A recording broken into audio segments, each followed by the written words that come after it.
They actually have a plan for today's Nice Guys on Business podcast. You don't want to miss it. You can't sell information today. Information is absolutely useless. Right. In the 70s, 80s, 90s, people were making a gazillion dollars by selling information. Today, it's called the internet. You can find anything you want on the internet, mostly for free. So don't bother trying to sell information. What you want to sell is outcomes. No one's going to pay you to teach them. Everybody wants to learn, but nobody wants to be taught. Mm-hmm. So when Doug and I had this conversation, I didn't pitch Doug on how wonderful, even though I am, and all the accolades. I said, this is what your audience is going to get. That's what people want to hear. Whether you're pitching terrestrial radio, television, summits, doesn't make a difference. Locally sourced, organic, gluten-free, and topic to table. It's the Nice Guys on Business podcast. Go from where you are now to where you could be. Get expert tips to grow your business, to be more productive and more efficient, whether you're trying to build influence, grow your community, or make it rain. Best-selling author of Nice Guys Finish First, Doug Sandler, can lead the way. The Nice Guys on Business is produced by TurnKey Podcast Productions. Now, here's your host, Doug Sandler. All right, Nice Guy community. Let's talk about profitable, powerful publicity. Now, are you putting in big time effort with small time results? Well, Dr. Richard Kaye, expert in the world of transformation, transforming your business from early stage infancy to revenue rich maturity. Richard, I'm excited to chat with you. Welcome to the Nice Guys on Business. Thanks for the opportunity to play in your playground. Hey, I'm happy to have you here in my playground, and I'll try not to get sand in your eyes. Let's do it. Hey, so, before I hit record, we were having this really nice brief conversation just about, hey, how I got started on what I was doing. And then I mentioned to you when I first launched my podcast, I was looking for publicity. I was looking for an agent to kind of help me with the whole process of getting my book out there, because I had just written a book called Nice Guys Finish First. I'm really curious just about how you see the whole world of publicity, and maybe even start with a 101 approach. What is publicity to you, and how do we make it actually profitable and make it worthwhile for us? The end is easy. How do you make it profitable? By leveraging what you've got.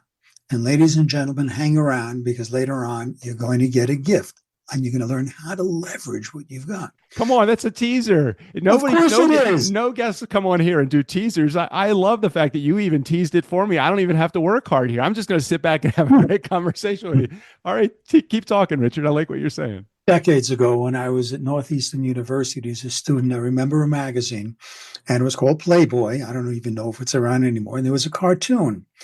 Missiles headed toward Washington, film at 11. Those are teasers. I get it. Okay. So let's make a distinction, Doug, between PR, public relations, marketing, advertising, and publicity. We all know PR. You send out a press release, or you hire someone to do that, and you pray to God someone picks it up. Yeah. Like on January 6th, a year ago, nobody was picking up any press. Okay. Marketing is basically point of sale. You go into your Trader Joe's, you go into whatever it is, special today, 2 for 1. Mm-hmm. That's point of sale. You can measure the return on this stuff because it's real time.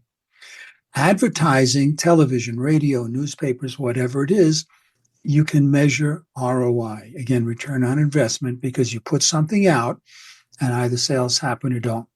Publicity, you can't always measure the ROI because it's long term. It's getting something you want to be, ladies and gentlemen, top of mind awareness. So actually, I'll tell you a story. When I started my chiropractic practice, I drove from New York out to San Diego, know where Ojai is, great place to live. And there were 300 chiropractors there. How the hell do you start or grow any business? And ladies and gentlemen, we are all in crowded fields. Mm-hmm. I got an article in the San Diego Tribune. Then I got an article in the Los Angeles Times. And here's the key. Ladies and gentlemen, you want to be top of mind awareness. Doug, you know the expression, it's not what you know, it's who you know. Correct? Oh, of course. Yeah. let's take that a step larger. It's who knows you. Got it? One day I get a phone call from the producer of the ABC News in San Diego. The essence of her query was, who are you? We're seeing your name. We're hearing about you. She didn't know me personally. Right. But she heard about me. That's top of mind awareness. Well, now I got a 6:30 news segment. Then I got a similar phone call from a producer at PBS. The dominoes are now beginning to fall in place just because of this one thing, and this one thing. That's it. It's the one thing. And then I got a PBS segment about me. Well, that grew my practice exponentially. And then 30 years later, I just shut it down to work with entrepreneurs, but that's a whole other story. All right. So here's what I want to know. And I apologize for interrupting. Let me ask a couple of questions as you get there, because I don't want to go too deep without at least coming back to the top of the well and saying, okay, well, where is the beginning point? You were wise enough at whatever age that you drove your car from New York to San Diego. You were wise enough to say, hey, you know something? I can't go with normal ads because I'd be competing with 300 others, and I got to get people to recognize who the hell I am. How does one even get started in something like that? Have the awareness is the first thing. It's a great question, Doug. Have the awareness that you need to do it. I don't care how good you are. I don't care how masterful, how many degrees, if nobody knows about you, you're going to go get a job instead of being an entrepreneur. And if that suits you, sometimes it may be easier, but you have to have the awareness. Now, the semi-facetious answer is call me, and I'll tell you how to begin. By the way, I have nothing to sell here. I'm not going to make you an offer that if you buy by today, you're going to get, $3.87 and change, and you get 4 Ginsu knives. I don't know if anybody's as old as you and I to remember the Ginsu knife, but I certainly remember the Ginsu knife on late night television. Yeah. Never saw one, but it was a giveaway. So I have nothing to sell. I'm here to disseminate information so you can do this by yourself. I'm a huge advocate, Doug. Ladies and gentlemen, if you have enough time, more time than money, do it yourself.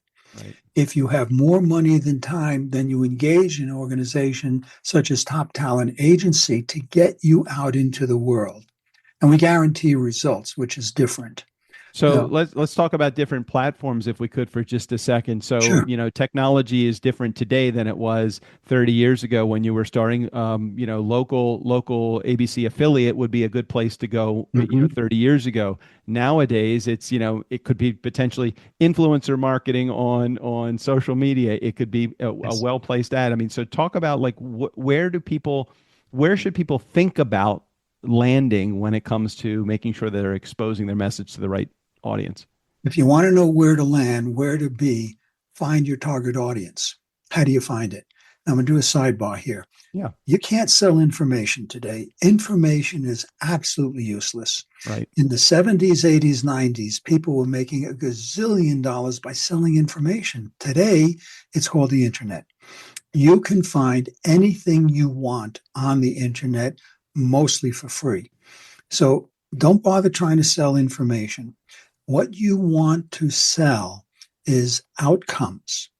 No one's going to pay you to teach them. Everybody wants to learn, but nobody wants to be taught. So when Doug and I had this conversation, I didn't pitch Doug on how wonderful, even though I am, and all the accolades. I said, this is what your audience is going to get. That's what people want to hear. Whether you're pitching terrestrial radio, television, summits, doesn't make a difference. You want to find out who your audience is. And Doug, I'm going to take a few moments so everyone can learn how you can get on talk radio. All right. Go ahead. Doug, have you ever listened to someone in talk radio? Of course. And you had this thought, how come them and not me? Right. Okay. Yep. Here's how. Same thing with the media, by the way, and we have access. Media comes to us now to find contributing authors for articles. So find a talk program that you like. Now, I'm not a sports fan. I don't know who won, let alone played in the last Super Bowl. I'm not going to pitch a sports show because after hello, I got nothing to say. Right. So I'm going to find entrepreneurs, just as you listening in this audience here. Find your niche. Now, when I did this, and you've admitted you were old enough, Doug, I used to go to the yellow pages to find out who to talk to. Yeah. Hey, ladies and gentlemen, that's an old book, used to be inches thick. I grew up in New York area. Reuben H. Donnelly. Yeah, Reuben H. Donnelly. That's right. They were the ones there. Don't bother to pitch the host. They're the last ones. You find the producer. How do you find it? Google, whatever, Bing, whatever it is you use, and you prepare a pitch for them. The biggest point is, what is the audience going to get? And I'm going to tell you a couple of things not to do in a moment. If you have a speaker's reel, you send it to them. What? Even if it's radio? Yeah, they want to see you in action. They want to know you're the real deal. Mm-hmm. And when you pitch, yes, you're going to send your bio, your resume, so not your resume, your bio, so they can see that you're the real deal. And if you don't have any place to start, go to local Rotary or Kiwanis, these things. Now let's talk about a speaker's reel. I said you send a speaker's reel. Well, I don't have one yet. Every service club has a guest speaker every week for 20 minutes. Mm-hmm. How do I know that? My wife's incoming president of Rotary. She said, will you come and speak? I never did that before to that kind of organization. Go to university or family, and friends, and pay someone to film you. One camera straight on, one either handheld or roaming, and you're going to pay, even though you got university students, you're going to pay them. They edit, interview you, title. Now you've got a less than 2-minute speaker's reel. Mm-hmm. People have heard of sizzle reels. That's when you show all the logos of everything that you've been on. They don't need that. They want a speaker's reel. How do you interact in the audience? I think I may have sent one to you, Doug. I'm not even certain. I think you did. Yeah, it's part of my speaker's package. And let them know how powerful the audience is going to be, how empowered they're going to be just by listening to you. All right. Sorry, go ahead. No, go ahead. I was going to say, so you're selling results, and my first question would be about that is as a newbie, let's say, somebody that's either just getting off the ground with their business or has had an established business but has never really had to work at the promotion of it because they had a business that was manageable. They were doing it as a side hustle. Now all of a sudden they got this is a full-time effort for me, and I need to figure out how to do this. Where do you even know where to start as it relates to, you can get overwhelmed pretty quickly with this, Absolutely. Just trying to figure all this stuff out. Now you've had me chasing after a Rotary group and then finding a college kid or a university to edit it. And then I got to have a second camera there to do it. And then I got to tell them what to edit. And these people are all going to rely upon me to tell them what to do, not, I realize it's going to be the inexpensive version of what you want to get done, but it can get overwhelming kind of fast. So can you give some advice to somebody that's just trying to get their feet under them? I love your thinking, because it can be. I'm a huge advocate, Doug, that if it's not your gift, it's not your job. Right, exactly. You engage people who can serve you. Now, I didn't know anything about video editing. When I remember the very first website I built with a Microsoft, I can't even remember the name of it, way back when, and I would think of it today, I said, my God, it was horrible. Right. But that was leading edge back then. I didn't know anything about editing video. I sat down and I learned. Learn the skills that serve you. And if you can't or don't want to, hire someone who's masterful at it. And nowadays with Fiverr, VA, all of that, you have somebody that specializes in pretty much anything that's out there. If you give them enough direction to tell them what you want as the end result, I'm trying to sell results here. So can you put together 2 minutes from this 20-minute speech that I have given? There's got to be an opportunity in there somewhere for somebody to put together some quality content. I'm going to be totally transparent. I'm going back to speaking to organizations, associations that pay. I haven't done that for a while. I went into GPT chat, Mm-hmm. and I said, fine. And I gave the specs for what I wanted. Find them. Give me the company. Give me the website. If you can give me a contact information. No, I didn't ask Chad to write the email because most things written by Chad absolutely suck. I mean, you want quality. You want to come from your heart and soul. And that's how you reach out. And I tell them, here's what your audience is going to get. Here's my speaker's reel.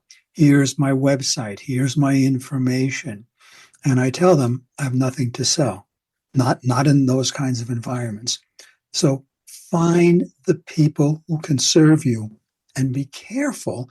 We all get inundated. Doug, you, me, we all get inundated by Facebook and other crap that Right. comes. I got you. I'll teach you how to write a book in a weekend using AI. Don't waste your time. It's if you're lucky, we can talk about publishing at another time if we ever want. We guarantee #1 best-selling books, but not just in one, in multiple categories. Absolutely guarantee them.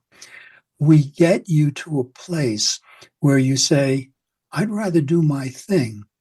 When I was practicing chiropractic, one of the reasons I retired, in the beginning, I was accepting insurance. If you ask any doctor in any field today, they will tell you they did not go to school to fill out insurance forms. Right. We all went to school, in the broad scope of healing arts, to serve humanity. And then insurance took over, and there's all kinds of drama and crap with that. Do your gift. So what do? They subcontract out all that stuff. That's what you must do if it distracts you from giving your gift to humanity. My hallucination, and I've worked with entrepreneurs for probably 30 years, most people want to serve. They don't know how. Mm-hmm. They want to. And we get lost in the minutia. Oh, my gosh. Yeah. Totally. Totally. I remember starting TurnKey, our production company. This was probably 8 years ago when we finally had our wheels under us and knew what we were doing. We started TurnKey, and we very quickly discovered that harder work does not equate to more success. Harder work within something that would be, as Gay Hendricks from The Big Leap would call, our zone of incompetence, which is accounting and processing and all of the things that are hiring and just anything that's admin was not our thing. And so we put people into the space of doing that. And it took a couple of years of doing that, hiring out and actually paying people before we even started taking a paycheck ourselves. It took us a couple of years of doing that before we realized, hey, wait a second, now we are really in our zone of genius. Strickland is in, my partner is dealing with systems and processes. I deal with relationships and selling. And once we discovered that, we were working a fraction of the hours and making 5x the income, 10x the income. And what was going on is we put together this organization based upon exactly what you just said, is staying out of the crap that we weren't any good at. Yeah, if it's not your gift, it's not your job. Right. Find someone to do it, and they can do it better. I mean, there were years when I was doing my own accounting, and I said, "Are you out of your freaking mind?" I mean, why are you doing this? Why are you doing this? So yeah. take me from out of chiropractic to discovering that your gift, while chiropractic is certainly one of your gifts, you were doing it for so many decades, that really wasn't what you were placed here to do. It seems like this next stage, this next phase of your life was where you really are in your zone of genius. Is what's going on? It's a yes and. My gift back then was facilitating quality of life changes for people. I was meditating one day, Doug. I had begun to work with an organization at the time. It was named IBI, Income Builders International, transformed into CEO Space. At the time, it was created by Bob Proctor. It was his child. Yeah. And I began working with them. And one day I'm meditating, and the Reader's Digest version is I heard, "Shut your practice and work with entrepreneurs." And there's nobody there. So again, You were called. Yeah. 3 weeks later, I shut down 30 years. I was in San Diego. I already owned 80 acres here in Taos where I live. I drove out, tried to take a time off, and I couldn't. So I've been serving entrepreneurs for 30 years. Again, a little overlap with the chiropractic practice. And then the publicity was brought to me as a gift. Someone called me up, said the founder of CEO Space had died, and I was vice president for a while. And he says, "Hey, why don't we work together?" And the president of the company, you may or may not be familiar with guerrilla marketing, J. Conrad Levinson. Sure, yeah. David was CEO of guerrilla marketing for years. So he knows massive amounts about publicity. And such a point, as I mentioned this before we went live, Les Brown called him up last week and said, "David, I respect you. I want to work with you now." And we've got an event coming up. Doug's going to give you the information. It's called the Global Genius Event, globalgeniusevent.com. I've got Mark Hansen. I've got John DeMartini. I've got Brian Tracy, Les Brown, Lisa Nichols.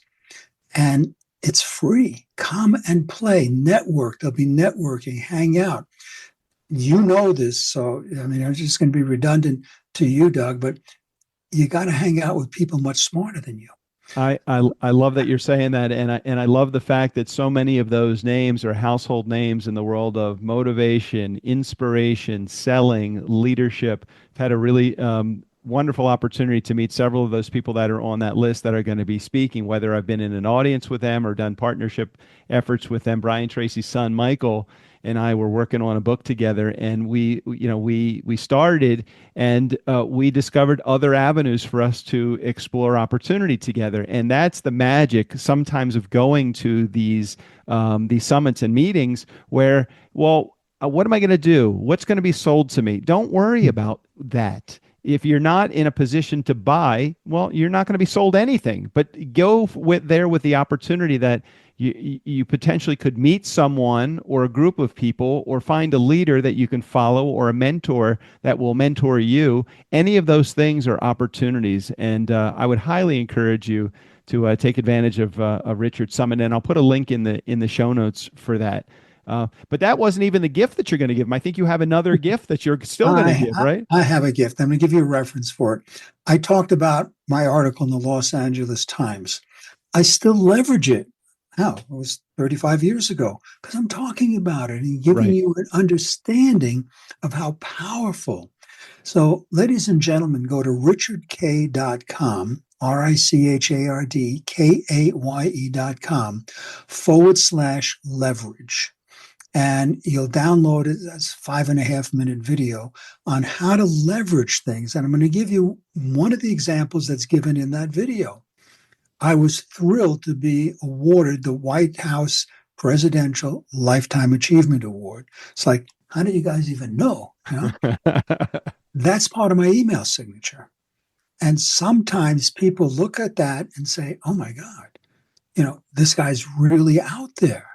That's what leverage is. Has it ever closed a sale? No, it's not. Well, you don't know. The whole thing is, I have on my signature line, a Forbes article was written through a connection that I had probably a handful of years, 5 or 7 years ago, something like that. But I still have it in my signature line. My website has ink articles that have been written, and these are articles that have come to me, people promoting the idea of writing an article, and they're great opportunities. They're not great opportunities if you get the article written and then you bury it, or you never That's mention exactly it, right. or you never mention it again. Yes. Use that to your advantage. Why wouldn't you? 24 hours a day, 7 days a week, it's selling for you in your signature line of your email. Why not? Or your website? Why not use it? And when I researched you before we went on the show, I said, this guy's all over the place. You've got some amazing publicity. And you, as I now understand, know how to leverage it. And ladies and gentlemen, if you want to get featured in the big city newspapers, you want to get featured on stages, reach out to me. Very complex URL, talkaboutpublicity.com. Talkaboutpublicity.com. And I love you laugh at that. You must make it easy for people to get in touch with you. I'm doing a live talk in a couple of months. One of the things I talk about is filling out forms on a website. Oh my gosh, yes. Yeah, enough said. Make it easy. Give them a phone number. Give them an email. Give them an appointment. If it's called barrier to entry. We live in a one-touch world. What does that mean? Next. If when I moved out to Taos, I needed a plumber. house is kind of different. I mean, it was 5,000 people here. I called 3 different plumbers. One of them got back to me. Guess who got the job? That's the amazing thing. It's like, oh my gosh, customer service is at an all-time low. All you need to do is return your phone calls, tell the truth, and be a nice guy, and you'll get the business. It doesn't have to go much further than that, but you got to stay in the game long enough for it to happen. I just make sure that I put a link to talkaboutpublicity.com so that people have access to that. I also put in there the global genius event that you are putting together as well, to make sure that people have that. What am I missing? I know we only have a few minutes left, but what am I missing to ask you as we start to wrap up? What do you need to do to get out there? You asked it earlier on, is know your end game. Don't go out to suck the lifeblood out of an audience, out of a podcast, out of a summit. For example, I said this a few times, at our Genius Summit, there's no selling. Oh, yes, people will give you a lead capture, a form. For example, my leverage. I'll get your information. You will not be inundated. You will not be sold anything. Be at peace. Go to serve more often than you go to take. There's a chasm, huge distinction between pitching and selling and attracting and enrolling. Yep. People, if people want your services, my wife was on the phone with someone the other. Real short story. Yeah. She spent over $200,000 trying to get her messages out to the world. She writes fairy tales because when kids fall in love with themselves, and that's the core of her work, they don't go out and shoot up schools. They don't commit suicide. 200,000, couple of different publishers. She came to our company. Then we met and got married. That's not a common event, but that's the ultimate sale, man. You did it. Yeah. She's now a #1 best-selling author. She just got off her television show that she was invited to produce called Children's Lives Matter. She's a columnist for the Los Angeles Tribune. This is the acceleration through the arc of success. And her goal, this is mostly what I do now, is help promote, and we publish her book. We help get her out there because her zone of genius is writing. It's not marketing. It's not all that stuff. She's learned a lot of it by hanging out with me. She didn't have a choice. So the bottom line, ladies and gentlemen, is find what you want to do. How can you serve humanity? Let the rewards come to you. Don't get hungry. People know when you're thirsty. You know when someone's trying to pitch you and they won't take no for an answer.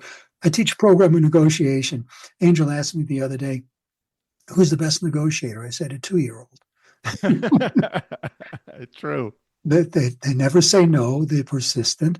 And okay, just this time, until next time. Be in service. Show up and serve humanity and watch the rewards come to you. And it's much more rewarding when you can sleep at night and not having to think, shit, I took money from that woman and she really couldn't afford me.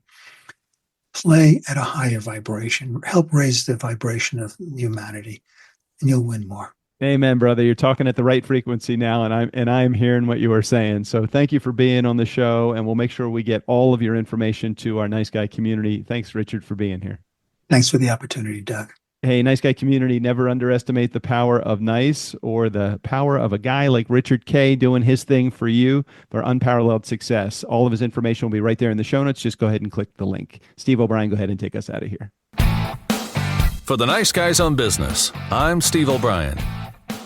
Seriously, it'll only hurt for a minute. Or 2. 10 tops.